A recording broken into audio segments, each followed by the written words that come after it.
Posem una parella de dones que porten casades molts anys. I no sols això, sinó que la seva relació va genial, sense problemes. Una d'elles, l'Anna, una nit surt de festa amb els seus amics i llavors se li acosta un pibon i comença a tirar-li la canya a saco. Al principi l'Anna es queda parada perquè és que és un pibon, però després li rebutja perquè ja té parella. Aquest esdeveniment tindrà un impacte en com l'Anna percebrà la seva parella actual. Però com impactarà exactament? Serà d'una manera positiva o d'una manera negativa? L'impacte de les tentacions i del filtreig ha tingut un punt d'interès durant aquesta última dècada. Per exemple, la professora de Psicologia a la Universitat d'Israel, Gurit Birbaum, s'especialitza en això. Espero haver dit correctament el nom. Per a veure l'impacte que genera que et tirin la canya, l'equip investigador de Gurit va decidir que la persona més atractiva del seu equip, que a saber com era, s'encarregaria de lligar amb els participants de l'estudi seguint un guió definit prèviament. I per descomptat, el guió és públic i us el llegiré perquè és una joia. Atents perquè, llevat el nom, no he modificat res de res. Hola, em dic Natàlia, soc programadora.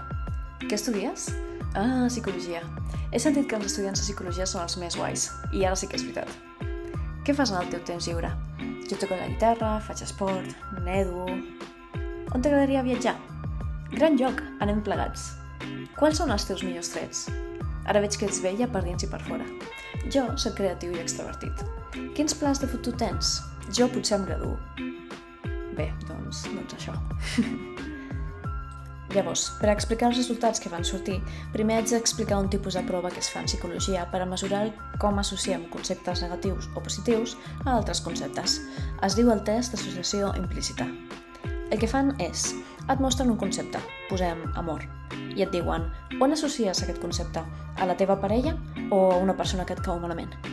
Possiblement ho associaràs a la teva parella, esclar, però el que es mesura no és la teva associació, sinó el temps que trigues a fer aquesta associació. Llavors, si posem una pregunta així amb trampa, on la persona es veu en un compromís del tipus on associes la paraula atractiu o sexy, en la teva parella o en Ryan Gosling? Si realment consideres que l'actor és més atractiu que la teva parella, però no vols que la gent ho sàpiga, o poder és alguna més subconscient, vincularàs atractiu a la teva parella, però possiblement trigaràs més a associar-ho que la gent que realment creu que la seva parella és més atractiva que Ryan Gosling. Doncs, van dividir els participants en dos grups, el grup A i el grup B. Amb tots es feia servir el guió, però al grup B se li treia la part tiracanyes del guió, és a dir, una conversa normal. Doncs, la gent que va tenir la xerrada versió tiracanyes va ser la més lenta dels dos grups en associar conceptes positius amb la seva parella, com maco, yes, tendre... No només això, i això és el que diré ara, és de la versió tiracanyes, quan els hi presentaven conceptes negatius com desagradable, estúpid, els hi va costar més temps no associar-los amb la seva parella. En conclusió, definitivament, si algú et tira la canya i tens parella, subconscientment pensaràs una mica pitjor d'ell o d'ella. I res, amb això no podem fer res. Assumir que ningú has de fer-ho i ja està.